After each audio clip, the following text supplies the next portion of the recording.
আসসালামু আলাইকুম ওয়া রাহমাতুল্লাহি ওয়া বারাকাতুহু। হাজির হলাম ফলাফল সম্পর্কিত আরও নতুন একটি ভিডিও নিয়ে। অবশেষে প্রকাশ করা হয়েছে চট্টগ্রাম বন্দর কর্তৃপক্ষ এর ফায়ার ফাইটার পদের লিখিত পরীক্ষার রেজাল্ট। আজকের এই ভিডিওতে আমরা ফলাফলের সম্পূর্ণ তথ্যগুলো আপনাদের মাঝে উপস্থাপন করব, তাই পুরোটি সময় আমাদের সাথেই থাকবেন এবং নির্দিষ্ট অংশ থেকে আপনার রোল নম্বরের মাধ্যমে নিশ্চিত হবেন যে ফায়ার ফাইটার পদে আপনি কৃতকার্য হয়েছেন কিনা।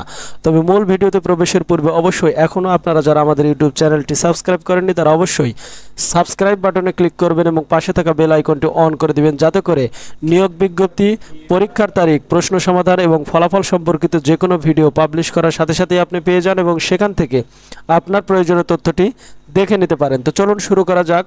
ভিডিওর ডেসক্রিপশন বক্সে ফলাফলের এই পিডিএফ লিঙ্ক দেওয়া রয়েছে, যেখানে ক্লিক করবেন আপনারা সরাসরি এরকম একটি ইন্টারফেসে এসে পৌঁছে যাবেন। দেখতে পাচ্ছেন চট্টগ্রাম বন্দর কর্তৃপক্ষ এর অফিসিয়াল ওয়েবসাইটে কিন্তু এই ফলাফলটি আজ 13 অক্টোবর 2025 তারিখে প্রকাশ করা হয়েছে।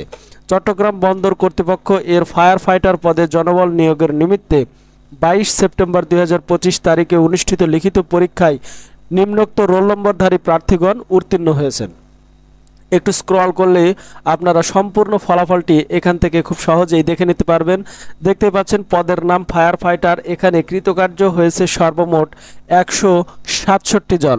সুন্দর করে 167 জনের রোল নম্বরের তালিকা কিন্তু এখানে দেওয়া রয়েছে। আপনারা এখান থেকে সুন্দরভাবে সিরিয়াল বাই সিরিয়াল মেনটেন করে আপনার রোল নম্বরটি কোথায় রয়েছে তা খুঁজে বের করবেন। যদি আপনার রোল নম্বরটি খুঁজে পান তাহলে আপনি কৃতকার্য হয়েছেন, আর যদি খুঁজে না পান তাহলে আপনি অকৃতকার্য হয়েছেন। একটু স্ক্রল করলেই নিচের দিকে একটি দিক নির্দেশনামূলক তথ্য উল্লেখ করা হয়েছে, যার প্রথমে রয়েছে উত্তীর্ণ প্রার্থীগণের মৌখিক পরীক্ষার সময় ও তারিখ পরবর্তী চবক ওয়েবসাইটে প্রকাশ করা হবে, অর্থাৎ চট্টগ্রাম বন্দর কর্তৃপক্ষের অফিসিয়াল ওয়েবসাইটে প্রকাশ করা হবে। মৌখিক পরীক্ষার বিষয়ে প্রার্থীদেরকে SMS এর মাধ্যমেও জানানো হবে। প্রার্থীগণ চবক এর নিয়োগ সংক্রান্ত ওয়েবসাইট cpa.digital.gov.bd/jobs থেকে আবেদনপত্রে উল্লেখিত রেজিস্ট্রেশন নম্বর দিয়ে ইন্টারভিউ কার্ড ডাউনলোড করতে হবে। অর্থাৎ আপনারা যারা লিখিত পরীক্ষায় কৃতকার্য হয়েছেন তাদের কিন্তু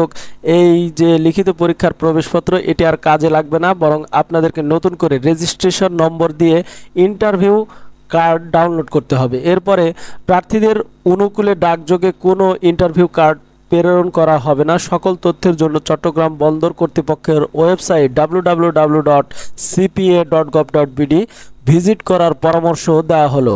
এরপর সর্বশেষে যে মেসেজ উল্লেখ করা হয়েছে তা হলো মৌখিক পরীক্ষার সময় প্রার্থীকে সকল সনদের মূল কপি সঙ্গে আনতে হবে এবং এক সেট সত্যায়িত ফটোকপি দাখিল করতে হবে। সংশ্লিষ্ট প্রার্থীকে যথাসময়ে মৌখিক পরীক্ষায় উপস্থিত হওয়ার জন্য অনুরোধ করা হলো। পরীক্ষায় অংশগ্রহণের জন্য কোনো প্রকারের টিএডিএ প্রদান করা হবে না। আপনারা দেখতেই পাচ্ছেন ফায়ার ফাইটার পদের এই ফলাফলটি সম্পূর্ণ একটি পেজেই প্রকাশ করা হয়েছে। আপনারা চাইলে ভিডিও ডেসক্রিপশন বক্সে দেওয়া লিঙ্কে ক্লিক করে যেমন ফলাফলটি দেখতে পারবেন, এর পাশাপাশি ভিডিও চলা অবস্থায় আপনারা ফলাফলটির এই মুহূর্তে একটি স্ক্রিনশট নিতে পারবেন। দেখতে পাচ্ছেন সম্পূর্ণ পেজ এখানে শো করতেছে।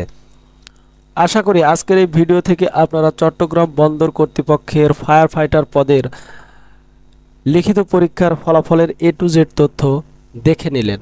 পরবর্তী যে কোনো গুরুত্বপূর্ণ আপডেট ভিডিও পেতে অবশ্যই মমিনুল কন্টেন্ট ইউটিউব চ্যানেলটি সাবস্ক্রাইব করে রাখতে ভুল করবেন না। ভালো থাকবেন, সুস্থ থাকবেন, দেখা হবে নতুন কোনো ভিডিওতে। ততক্ষণ পর্যন্ত আসসালামু আলাইকুম ওয়া রাহমাতুল্লাহি ওয়া বারাকাতুহু।